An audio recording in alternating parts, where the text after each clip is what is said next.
This is your Week 2 waiver wire. I'm Dustin, welcome to Fantasy Smack Talk. Lots to talk about. First though, thanks to thirdndout.com for sponsoring this video. If you haven't checked them out recently, they got a bunch of new designs on there. You can get a sleeper pick.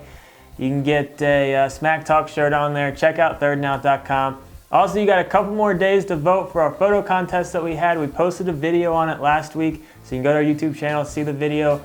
We have the voting going on right on the video there in the card. So check that out, and you can get to the link to thirdndout.com in the description. So let's talk about must-adds in all leagues. First off, this is just a portion of the list. If you want to see the full list, get onto the website. And also, this is before the Monday night game. So if anything crazy goes on in the Monday night games, it'll be in my write-up.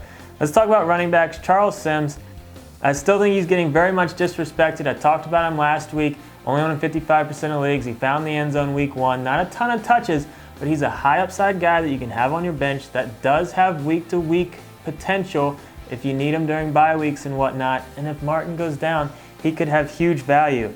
Tevin Coleman, completely getting disrespected in the fantasy world. Shocked to see he's only on about 50% of leagues. I don't know what people are doing with not having him at least on your bench. I mean, even with the report coming out that they're going to go with the hot hand approach, he still didn't get picked up. Didn't do all that well in the running game, but a huge factor in the passing game. Tevin Coleman's going to get touches. Definitely should be added in all leagues. A guy that I like in deeper leagues, Kenyon Barner for Philly. I was really high on this guy coming into the year. I was very pleased to see that he's the clear number 2 behind Matthews, and he had 4 carries for 40 yards. You got to be excited about that. I think if and when this guy gets a chance to start, I think he could be something special. It's only a matter of time before Matthews gets hurt. I want to talk about Theo Riddick, another guy that I think is getting disrespected. He's kind of like Danny Woodhead in a way where, you know, he's more of a pass-catching running back, obviously, but he can still get you fantasy points. Even in a standard league, I think they're going to find a way to have him keep getting more value on that offense. They're going to put the ball in his hands. Theo Riddick, even in standard leagues, I think could have value this year. But especially in PPR, any type of PPR leagues. I mean, the guy had 80-some catches last year. He needs to be owned in more leagues. Lots of fun receivers to talk about. Will Fuller, I had him in my write-up last week as an add in deeper leagues. I think he needs to be added in all leagues at this point. I mean, double-digit targets, that's probably not going to happen every week. But Fuller, big play potential every time he touches the ball. Tajay Sharp for Tennessee did not disappoint his first game. Only on 50% of leagues. Now here's the deal with these guys. I think they should definitely be picked up in all leagues, added to at least benches. Don't go too crazy with throwing them right into your starting lineup. It only was 1 game. Let's see how they do after a couple. But both these guys need to be picked up in all leagues. Let's get some Victor Cruz love in there. He saw the first salsa dance that we've seen in a few years. He found the end zone, only on about 20% of leagues. He could be back. He looked pretty good. I think Victor Cruz is at least worth a flyer in deeper leagues. Philip Dorsett, Michael Thomas I want to talk about. I grouped these two together. They're both on high-power offenses. They're both about the 3rd or 4th option. I'm only calling them deeper adds in deeper leagues just because they're going to be hard to trust from week to week. But these are great high-upside guys to have on your bench because if one of the main guys on the Colts or the Saints gets hurt, you know, these guys could have a lot of value. You know, Dorsett especially looked good week 1, and Thomas got involved in there. I do want to talk about one kind of deep guy that you might want to look at, and that's Tyrell Williams with San Diego.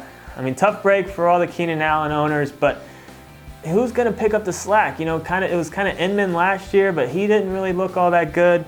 You know, Tyrell Williams had a decent amount of targets. This is a situation you definitely want to monitor in terms of who's going to get the boost. You know, I definitely think this helps Gates, this helps Woodhead. This helps Benjamin, but who's going to be that other guy that kind of swoops in and maybe has some value? It could be Williams, so keep an eye on that as this develops throughout the week. Carson Wentz is a quarterback that I think you should look at in deeper leagues. He looked good week 1. He might be losing Ertz for a week or 2, but he's got a decent amount of weapons on that offense. And Wentz looked legit. Any type of 2-quarterback league, any type of really deep league, I think Wentz could have some value. Tight end, I want to talk about Dennis Pitta. Haven't said his name in a long time, but he was out on the field a lot week 1. If he can stay healthy, he could certainly have value.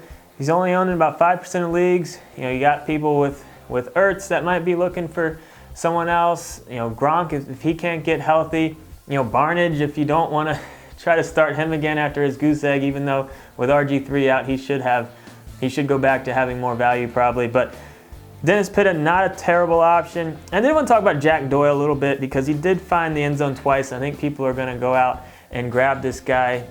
Fine deeper leagues, touchdown only leagues, deep standard leagues. I think Doyle could have some value. Just remember, he only had 3 targets. He happened to find the end zone twice. I'm not necessarily thinking this is going to be a consistent thing, but he found the end zone twice. You can't ignore that. So you obviously got to pay some attention to him. Just don't go crazy over Doyle. And then my pick up and play defense, I'm sticking with Philly. I liked them last week. They did pretty well. Now they got Chicago at Chicago. The defensive pick up and play options for week 2 aren't really all that great. So you might be looking at not the best options, but I like Philly, only on about 50% of leagues. Again, this is only a portion of the list. See the full list, get onto the website, get in the forums if you got any questions, and we'll be back later in the week with more videos.